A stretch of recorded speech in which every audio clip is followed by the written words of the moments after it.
Hello and welcome to another episode of this Python course. In today's video we're going to be looking at how we can control the execution of our program. So let's say you want to execute a block of code, but only if a condition is either true or false.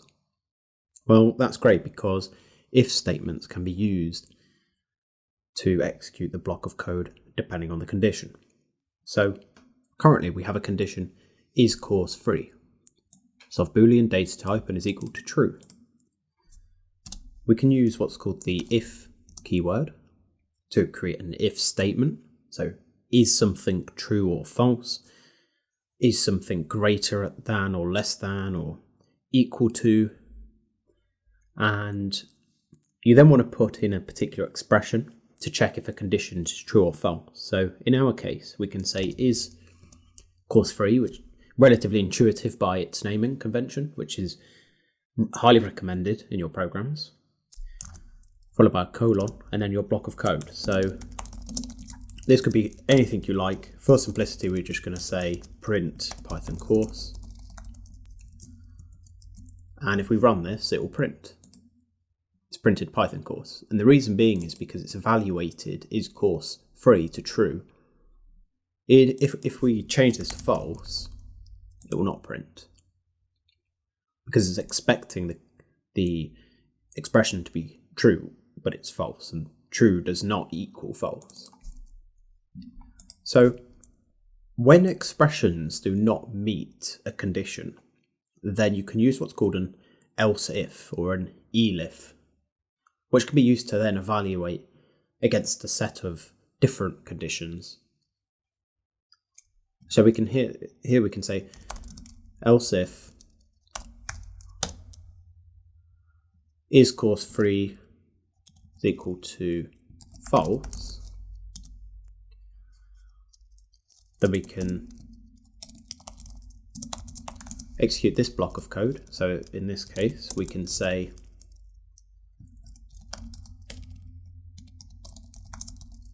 course is not free, and then if we run this, you can see it's printed course not free. So there are different ways to evaluate your expression. So you can directly use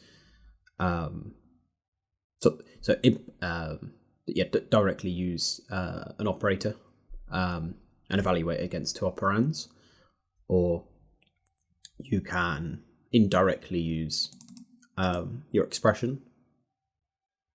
And the benefit of PyCharm is that we get this suggestion: replace Boolean expression with not.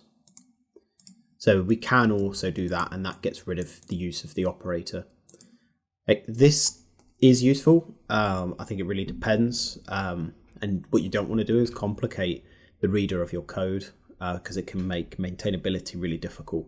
So try not to make your conditions complicated. If it's easier to use your use an operator, then do so. Finally, there is one more variation of an if block or an if statement that we can use, and that's if no condition is required. So we can call it a default else block.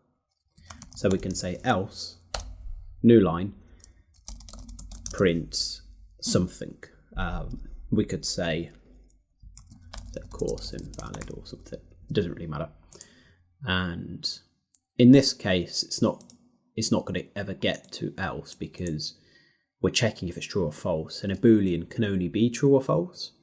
So in order to leverage this else, we would need to change our condition. So let's do that. So if we say course difficulty, let's say it's of floating point, again for precision, let's say it's 1.5.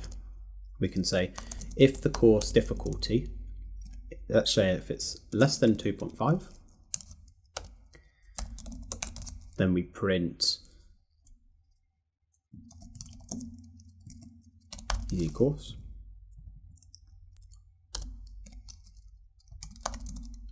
Else if the course difficulty is Let's say it's greater than 2.5.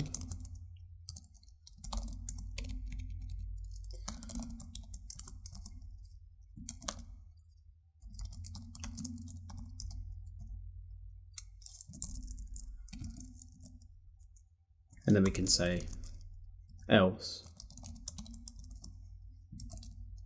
We can say about right. So if we run this, 1.5 is less than 2.5, which explains why we're getting the easy course. If we change this to 2.5, we're getting about right. And the reason being is because 2.5 does not equal neither of these conditions. Therefore, the block of code within these if and else if statements are skipped. They're just skipped. And the else block will be executed. So I hope this has been useful for you. For more content like this, drop a line in the comment section below, like and subscribe, and I'll see you in the next one.